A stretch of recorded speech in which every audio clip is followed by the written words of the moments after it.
আসসালামু আলাইকুম। আমি ডক্টর মোহাম্মদ রিফাত। আমি আপনাদের সামনে এসেছি কিছু ইনফরমেশন দেওয়ার জন্য।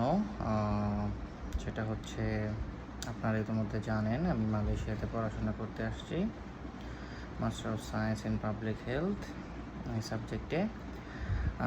আমি মালয়েশিয়াতে আসি 27 জুন। তো ওখান থেকে, বাংলাদেশ থেকে এখানে আসার পর আমি 2 দিন পর অর্থাৎ 29 তারিখে আমি আমার মেডিকেলটা করি। তো মেডিকেল করার পর আমি আমার ভার্সিটিতে পাসপোর্ট জমা দিই 1 তারিখে, 1 জুলাই। তো দেওয়ার পরে ওখান থেকে ওনারা পাসপোর্টটা ইএমজিএসে পাঠায় 4 তারিখে। তো 4 তারিখে যাওয়ার পরে আপনার ইএমজিএস থেকে পাসপোর্টটা আবার যায় মালয়েশিয়ান ইমিগ্রেশনে।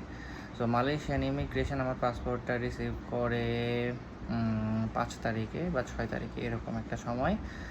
তো ওই 6 তারিখ থেকে এখন পর্যন্ত হচ্ছে, আজকের ডেট হচ্ছে 18 আগস্ট। আমার ইএমজিএস কমপ্লিট হয়েছে 16 আগস্টে। মানে কমপ্লিট হয়েছে বলতে 100% হয়েছে। এত দিন সময় আসলে এর আগে কখনো লাগে নাই একটা ইএমজিএস কমপ্লিট হওয়ার জন্যে। দেখা গেছে মালয়েশিয়া আসার পর আপনার 70 বা 75% থাকে বা 80% থাকে। ওখান থেকে আস্তে আস্তে আস্তে আস্তে 100% হতে ম্যাক্সিমাম, যদি আমি ধরি ম্যাক্সিমাম ডিলে হলেও 1 মাসের মতো সময় লাগতে পারে। বাট আমার ক্ষেত্রে সেটা 45 ডেজ 46 ডেজ এর মতো লাগছে। ঠিক আছে, এখন আসলে সবারই ইএমজিএসটা একটু আপডেট হতে লেট হচ্ছে, এটাতে ভয়ের কিছু নাই।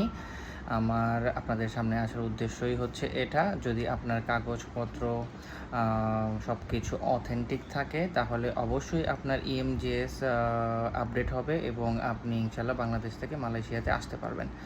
এটা নিয়ে দেখলাম অনেকেই অনেক গ্রুপে কমেন্ট করতেছে, অনেক কনসার্ন এই ব্যাপারে।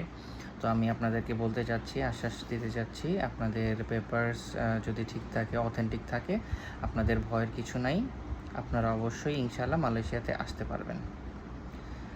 তো এখন পর্যন্ত এই ছিল আমার কাছে ইনফরমেশন। যদি আপনাদের আরও কিছু জানার থাকে তাহলে অবশ্যই আমাকে জানাবেন। আমি আমার সাধ্যমতো আপনাদেরকে ইনফরমেশন দিয়ে উপকার করার চেষ্টা করব।